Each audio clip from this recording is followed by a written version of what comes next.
শোনার জন্য শুনে না। ও আমার যুবক, পর্দার আড়ালের মা বোনেরা, বৃদ্ধ বাবাজিরা, আল্লাহর কাছে সাহায্য চাইও, কারণ আমার মাওলার সাহায্য না থাকলে জীবনটা ধন্য করা যাবে না, সফলতার মানদণ্ডে যাওয়া যাবে না। আল্লাহর মোহাব্বত নিয়ে সামনে আগাও, নামাজ আর ধৈর্যের মাধ্যমে আল্লাহর কাছে সাহায্য চাও। ডাক্তার হও, জীবন সফল হবে। ইঞ্জিনিয়ার হও, জীবন সফল হয়ে যাবে। প্রফেসর হও, জীবন সফল। ওসি ডিসিএসপি হও, জীবন সফল হয়ে যাবে। আল্লাহর রহমত, পাঁচ বেলার নামাজ আদায় করো। রহমতের নবী বলেন, বাইনাল আবদি ওয়া বাইনাল কুফরি তারকুস সালাহ। মুমিন আর বেঈমানের মাঝে ব্যবধান নামাজ। বেঈমানেরা নামাজ পড়ে না, মুমিনেরা নামাজ ছাড়ে না।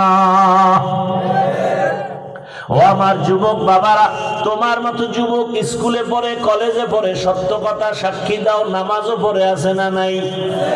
তোমার কপালে 3 জায়গার থেকে কোনো এক জায়গার অভিশাপ লাগছে, না হয় তুমি পারো না কেন?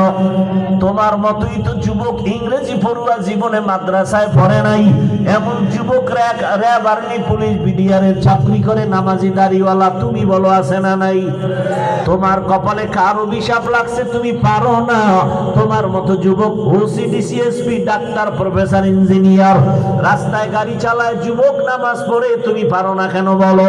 নদীর মধ্যে মাছ ধরে নামাজ পড়ে, তুমি পারো না কেন বলো? কৃষি কাজ করে বান্দা, নামাজ পড়ে, তুমি পারো না কেন বলো? কত ব্যবসায়ী ব্যবসা করে, আজানের সময় দোকান বন্ধ, নামাজে যায়, তুমি পারো না কেন? ও চাকরিজীবী বাবারা, তোমার মতো চাকরিজীবী কি নামাজি নাই? বলো, তুমি পারো না কেন? কয়দিন এই বাহাদুরি করবা? এখনো সময় আছে, তওবা করে নাও। মনটাকে একটা কথাই বুঝাও, আরে আমি তোমাকে হুজুর হওয়ার বয়ান দেই না। তুমি ডাক্তার, প্রফেসর, ইঞ্জিনিয়ার হও, ওসিডিসি হও, তবে আদরওয়ালা হও, আদর্শবান হইও। নবীজির আদর্শের উপরে দামি কোনো আদর্শ নাই। দুনিয়ার সব আদর্শগুলো নাপাক, একমাত্র মদিনাওয়ালা রসুলের আদর্শই পাক।